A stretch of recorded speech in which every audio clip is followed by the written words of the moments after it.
등윤주 자화사 상방, 최치원, 윤주 자화사 상방에 올라, 등임짬경 녹이진, 절에 올라보니, 잠시 속세 티끌 벗어났다.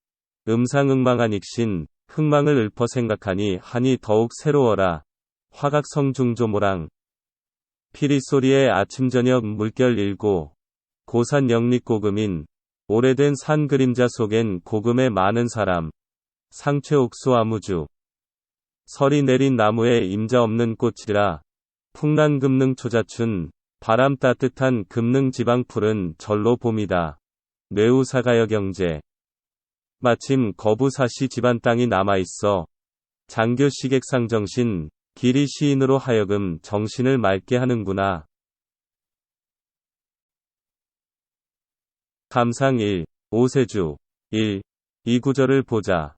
등임짬격 녹이진, 절에 올라보니, 잠시 속세 티끌 벗어났다. 음상응망 한익신. 흥망을 읊어 생각하니 한이 더욱 새로워라.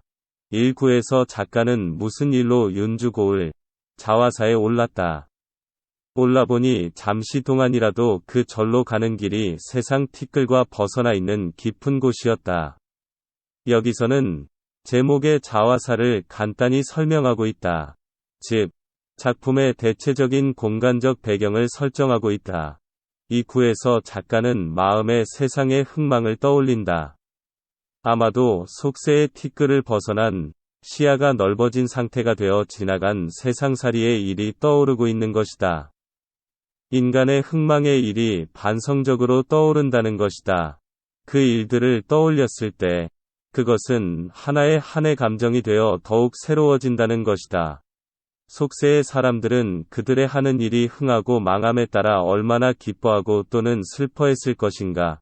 그러나 흥하여 기뻐하고 망하여 슬퍼한들 시간이 지난 지금의 시점에서 생각하면 그것이 모두 부질없는 일이라고 작가는 말하고 싶어 한다. 여기서는 자화사의 경무를 보았을 때 마음에 일어나는 작가의 의식의 변화를 말하려 하고 있다. 즉, 작가의 마음에 생긴 시상을 불러일으키고 있다. 3, 4, 5, 6구절을 보자. 화각성중 조모랑, 피리소리에 아침저녁 물결 일고, 고산영이 고금인, 오래된 산 그림자 속엔 고금의 많은 사람, 상최옥수 화무주. 서리가 꺾은 좋은 나무에 주인 없는 꽃, 풍란금능 초자춘. 바람 따뜻한 금능 지방풀은 절로 봄이다. 여기서부터는 작가의 마음에 달라지는, 의식을 일으키는 풍광들을 구체적으로 보여주고 있다. 3구에서 누가 부는지도 모르지만 아침 저녁으로 뿔피리 소리 들려오고, 뿔피리 소리 들려오는 그 속에서 물결은 아침 저녁으로 변함없이 출렁인다. 즉, 뿔필이 부는 사람은 달라져도 뿔필이 부는 목적은 달라도 물가의 파도는 변함없이 출정이고 있다는 것이다. 4구에서 눈앞의 산은 얼마나 오래되었을까. 절이 역사를 생각하더라도 이 산은 오래되었을 것이다. 적어도 사람들보다는 오래되었을 것이다. 절에서 살다간 수많은 사람들 승려와 그 신자들이 이 산속을 오고 갔을 것이다. 그리고는 죽어서는 이 산 그늘 속에 누워 있을 것이다.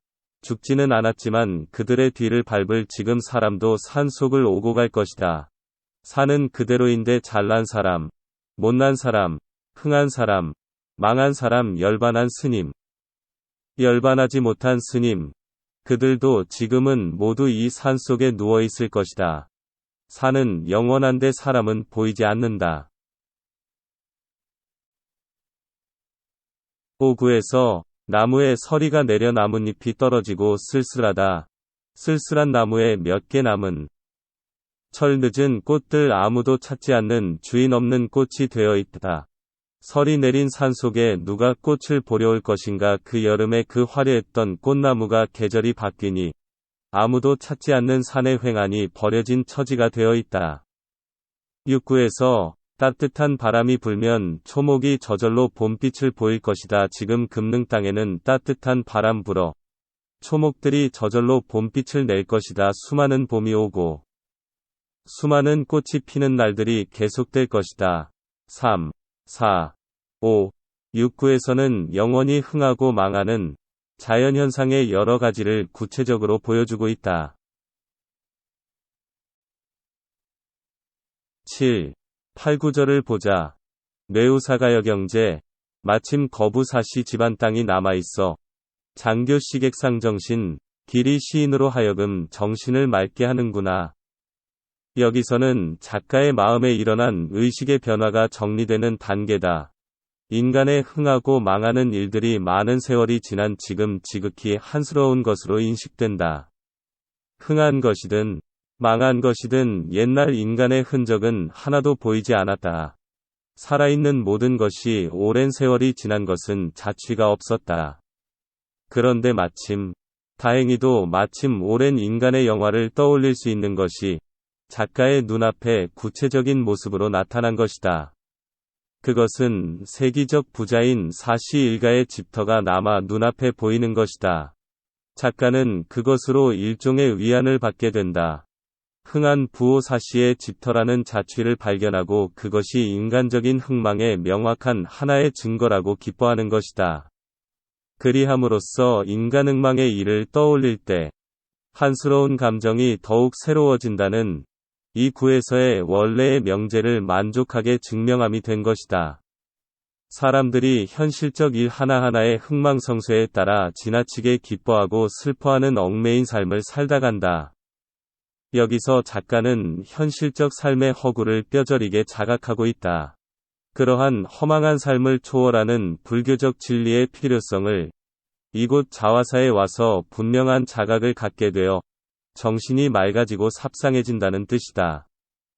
결국 작가는 이 시에서 흥망성쇠를 통해 느낀 불교적 구원의 자각을 촉구하고 있다.